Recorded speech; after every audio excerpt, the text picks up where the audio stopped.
When the trailer for Fallout released a couple months ago, I honestly wasn't exactly excited to watch this show.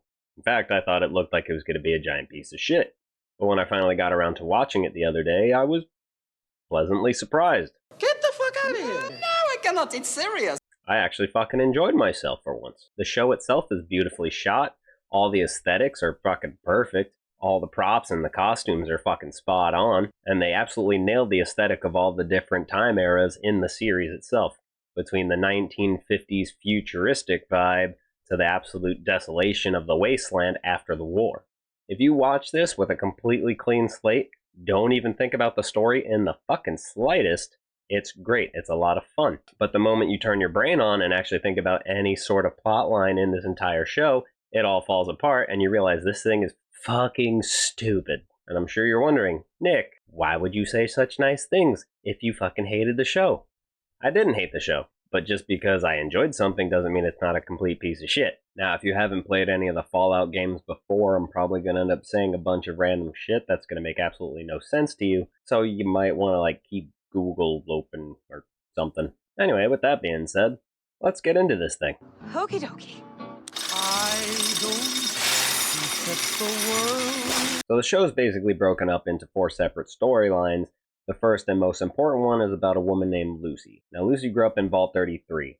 The vaults are a series of bunkers spread out across the world meant to ensure the survival of the human race after the nuclear fallout. Now, Vault 33 is conjoined to Vaults 32 and 31. And Lucy is in an arranged marriage with some random-ass guy from Vault 32 to make sure there's none of that weird inbreeding incestual bullshit going on downstairs. Messing around with your cousin, it's all well and good for kids, but it's not a sustainable long-term sexual practice, you know? But what's supposed to be the happiest day of her life quickly turns into a disaster when they find out that the people from Vault 32 are actually a gang of raiders here to slaughter a bunch of people and then kidnap her father. So Lucy decides that she needs to go save her father, and when she asks for help from the people in the vault, they refuse because it turns out they're just a bunch of spineless cunts. So she makes her merry way up to the surface and quickly realizes that life isn't exactly so fucking peachy keen up there. It's actually pretty unforgiving and absolutely brutal, and if she doesn't change her ways or stop being a ditzy dipshit for 5 seconds, she's gonna die. Or, she'll just become a complete badass for a minute and then go right back to being a ditzy dipshit. So the second storyline is about a dude named Maximus. Maximus grew up on the surface world, and his entire home, his family, and everything he loves was obliterated by some sort of disaster. Basically, when all hope was lost, he was found and saved by the Brotherhood of Steel, basically a religious military cult obsessed with machinery. He basically grows up idolizing these guys and dreaming of one day becoming a knight himself,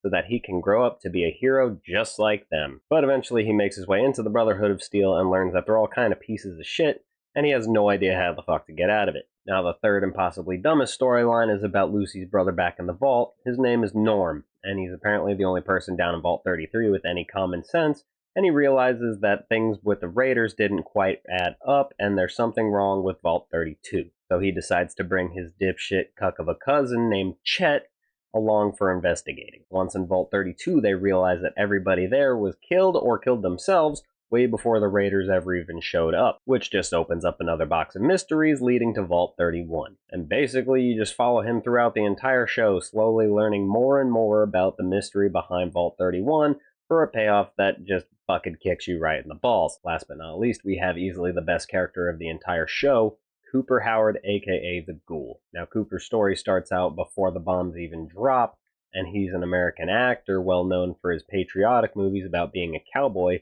I'm a cowboy! Bang, bang!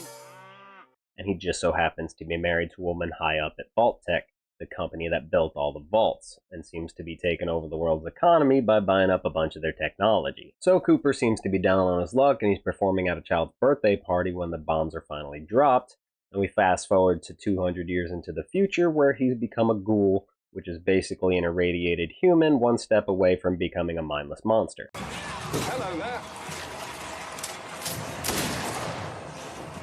Goodbye. And the more we get to see of him in the wasteland, we get to learn that he's an absolute ruthless killing machine willing to do whatever it takes to get whatever he wants. Why are you doing this? Well, I ain't torturing you, sweetheart. I'm using you as bait. And as time goes on, we get to see flashbacks of his life before the fallout happened, and he was a beloved, caring father, husband, patriot, all sorts of things. He was a very compassionate man. So as we follow his journey, we learn that he has a deep-seating hatred for Vault-Tec, and that he has one goal in mind, and that's finding out where the fuck his family is. That's basically all the plot threads in a nutshell. Everybody's stories intermingle, and everyone aside from Norm gets to meet up and help each other, not help each other, whatever. They go on their little adventures. Now again, I want to reiterate, I did enjoy watching this show. I had fun watching it. Thought it was pretty entertaining. Just don't think about it too hard. The visuals were great. The cinematography was fantastic. A lot of the moments in the show had me actually laughing. A lot of brutal moments, kind of all over the place. But even though I had fun watching this, I'm too goddamn cynical to just let the stupidity slide. So I'm going to warn you now, if you don't want any spoilers, you might want to bail out of this video, because I'm about to ruin all sorts of shit. Let's do this! Buckle up, buckaroos!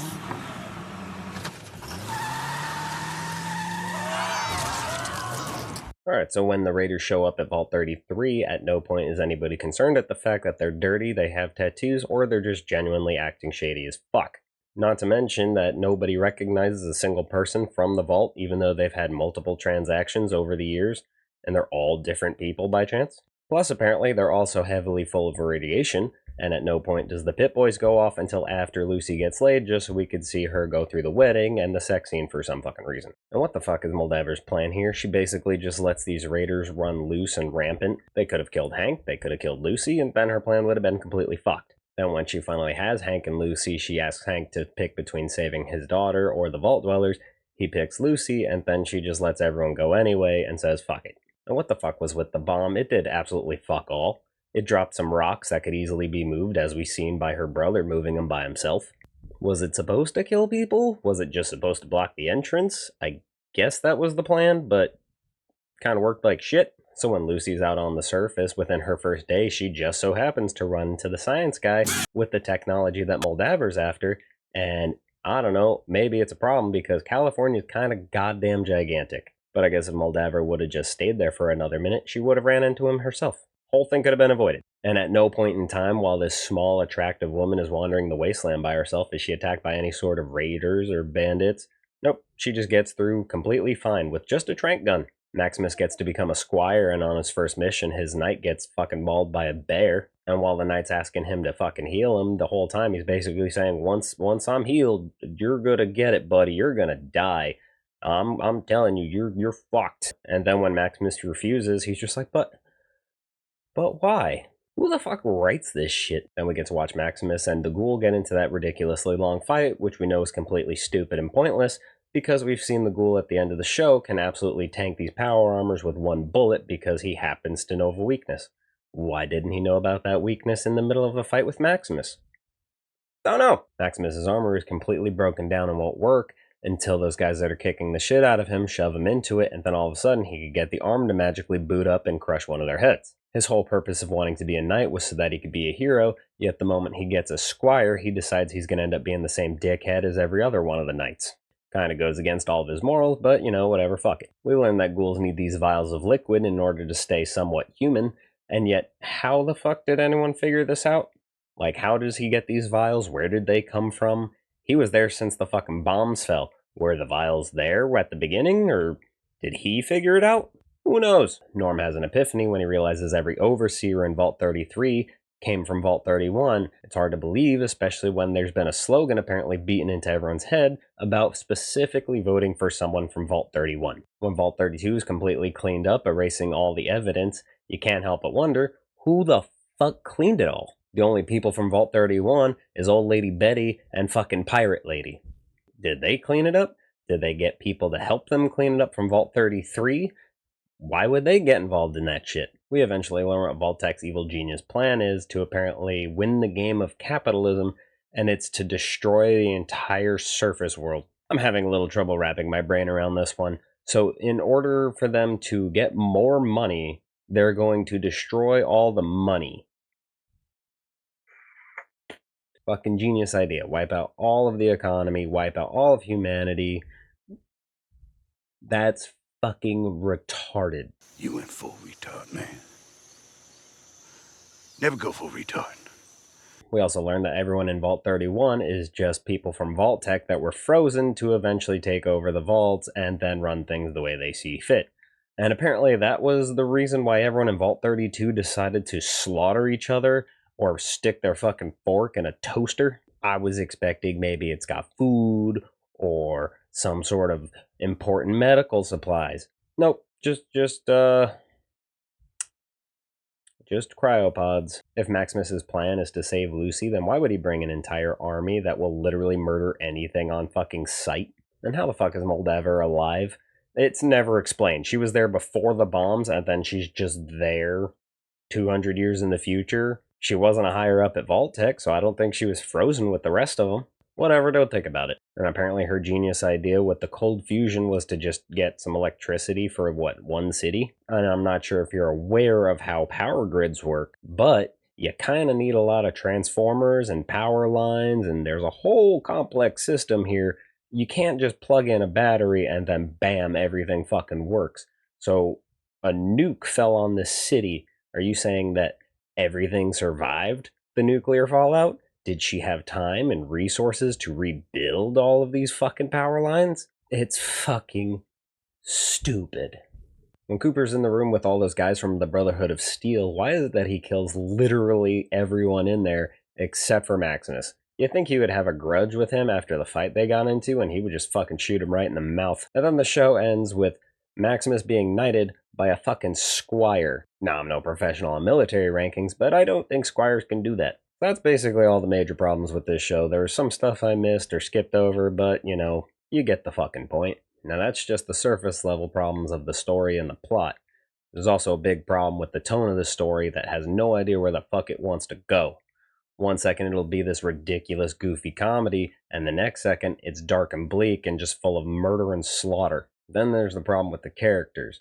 Lucy, I absolutely loved her at first. I thought she was adorable and charming, but as the show goes on, she's constantly flopping between being a naive fucking jackass, or she's going to be this intelligent, strong person who could figure out things for herself. Maximus is a fucking horrendous character. Everything he does is out of selfish fucking needs. He claims he wants to be a hero, yet he does absolutely nothing heroic. He constantly fails at everything, yet somehow he always ends up on top, and at the end of the show, he ends up a fucking knight by doing absolutely nothing. I enjoyed Norm, thought he was a pretty good character, but for fuck's sake, can you have figured anything out any fucking slower? Like, all the fucking pieces were there, it was in your fucking face, and the whole time you're just like, wonder what this means.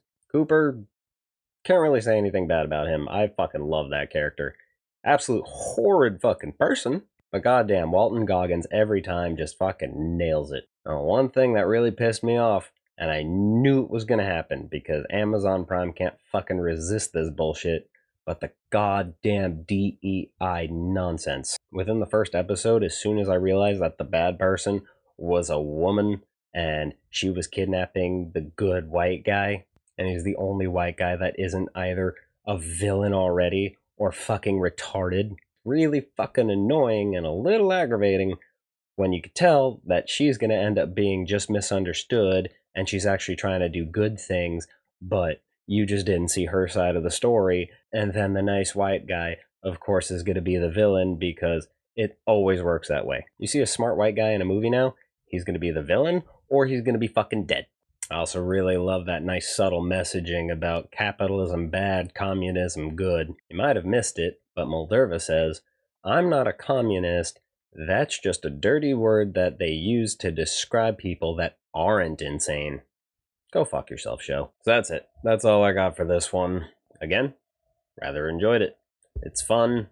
It's goofy. It's got murder. It's got all the fun things that people like to watch. Just don't think about it too hard. If you enjoyed watching this, feel free to like and subscribe. Leave a comment down below if there's something you want me to watch and do a video on. And like always, I appreciate the hell out of all of you for watching. I appreciate all of your support, and I'll see you on the next one.